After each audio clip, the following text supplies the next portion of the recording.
Hey, I'm Kelly. This is my channel Incredible Anyway, where I talk about how to live an incredible life no matter what your circumstances are. And this is an update video. I wanted to sit down and let you all know what's going on with me. Oh man. So the last 2.5 months I've been bedbound and it has been rough. I saw my primary doctor and he said, Kelly, I know you. I know you're driven. I know you're determined. I know that you wouldn't be in bed if you weren't having a rough time. This is not, I hate it. I hate it. So what happened? Beginning of August, unfortunately, let's rewind to May. Back in May, I had a procedure that I vlogged. I'll put the video up here if you haven't seen it. It was for my Menieres disease, which is an inner ear disease. We hoped that it would put my Menieres into remission, and if not in remission, that, give me a good long period of time without Menieres attacks, which consist of really debilitating vertigo. However, the beginning of August, I started getting those Menieres attacks and the debilitating vertigo again, and that meant I only got 2.5 months of help from that procedure, which was frustrating, to say the least. I'm glad I had those 2.5 months of help, but it wasn't what I was hoping for. So the whole of August was spent with me being bedbound, and I have Sopite syndrome, which means that I have this condition where my brain forces me to sleep when I experience severe vertigo. I just can't stay awake. And so when I would have that really severe vertigo, my body would just sleep. I just had to sleep. So I've spent a lot of time just sleeping through my life, which has been rough. I mean, I still feel like it should be summer. It's mind-boggling to me that we're mid-October because I slept through a good part of the last few months. Finally was able to get a telehealth appointment with my neuro-otologist in Nashville. It took a long time to get in. And he was like, yeah, I think we need to redo that procedure and see if it will give you any more help. Unfortunately, I got really sick. Anytime you get sick nowadays, the doctors go, oh no, it's COVID. So I didn't think it was COVID. I hadn't seen anybody or been around anybody for a while and been out of my house. I didn't have any COVID-like symptoms. If you've watched, early on in the pandemic, I had COVID, was in the emergency room a couple of times. I know what it's like to have a hard time breathing. I didn't think it was COVID. But I got tested for COVID, flu A, flu B, didn't have any of it. I had an infection, and so I was on a course of antibiotics, and while I was miserable, I was thankful when they started to help. And then I was able to go down to Nashville once I was better and have this procedure done where while I'm awake, they actually cut into my eardrum. It took a while for it to heal. It actually took a lot longer to heal than normal. My doctor, I did a telehealth with him 3 weeks post, and it still hadn't healed, and it was really strange. It also had really affected my hearing.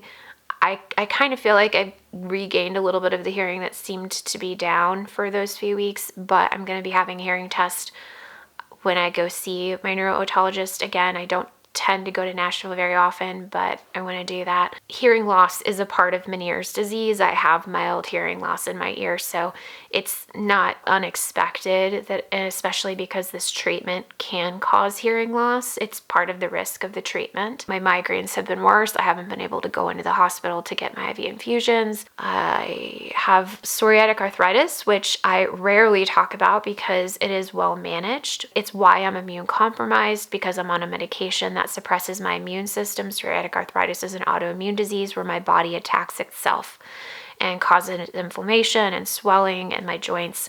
It's also connected to psoriasis, which is a condition of my skin. For me, it's on my scalp, and a lot of inflammation, open sores, it's itchy, it's painful. Psoriatic arthritis is kind of in the same category as rheumatoid arthritis. They're similar but different, but it's been flaring. I feel like I'm walking around with an ice pick in my knee. My hands have been flared and swollen. They're a little bit better today. It's layers, right? Dealing with one of these things is hard enough, but when you start piling things on, it's been rough. And I have another layer where I think I might have mentioned it here and there. I have a video that's coming out on it where I've been passing out a lot. My heart rate has been hitting excesses of over 200 beats a minute, which is way fast.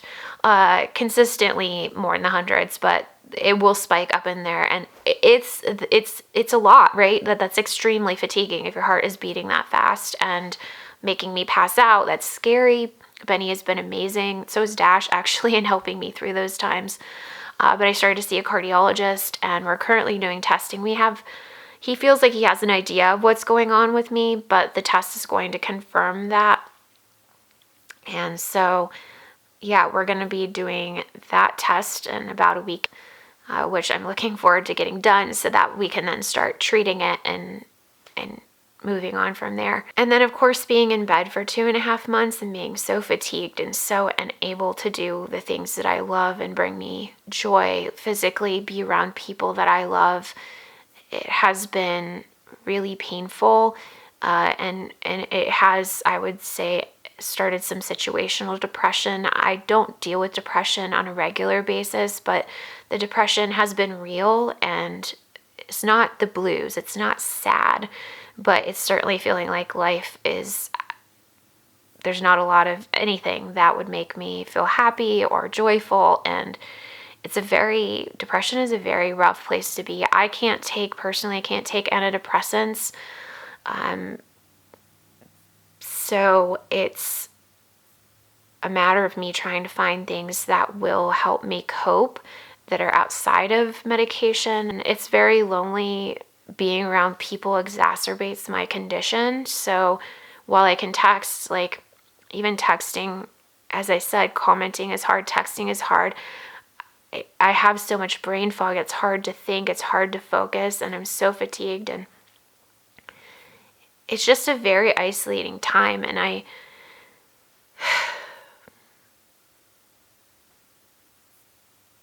just wanted to get better. I have dealt with some PTSD stuff as well. I think when my mental health gets compromised. Just trying to move through that, and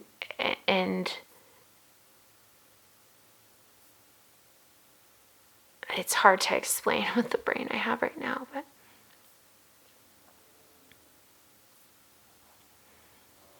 I've lost all of my strength. So I've still been having some vertigo, but I really do think that procedure is helping again.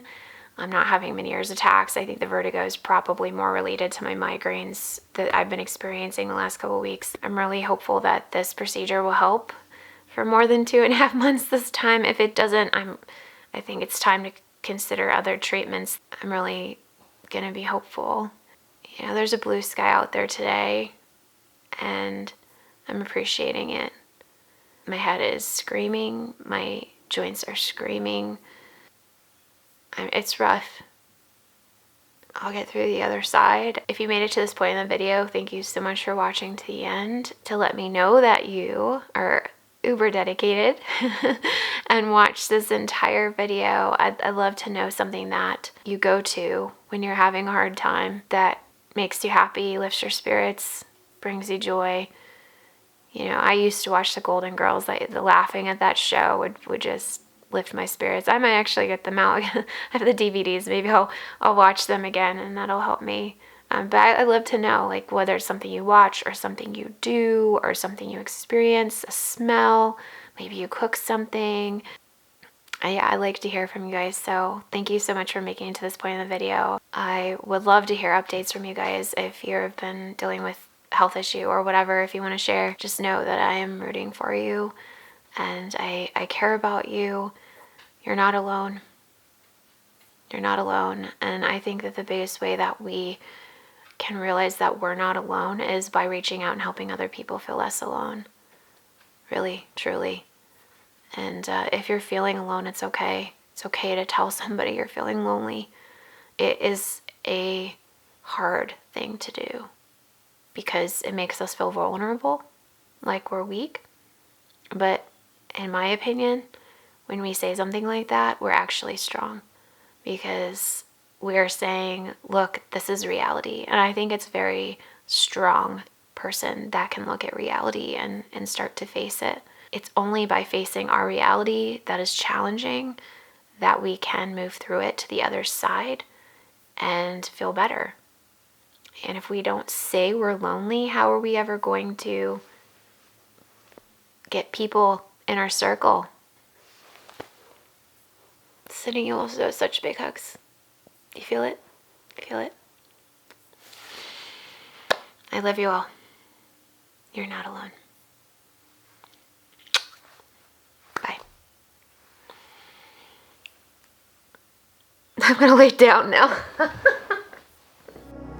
This darkness is fading, so hope against hope, against hope. So hope against hope, against hope.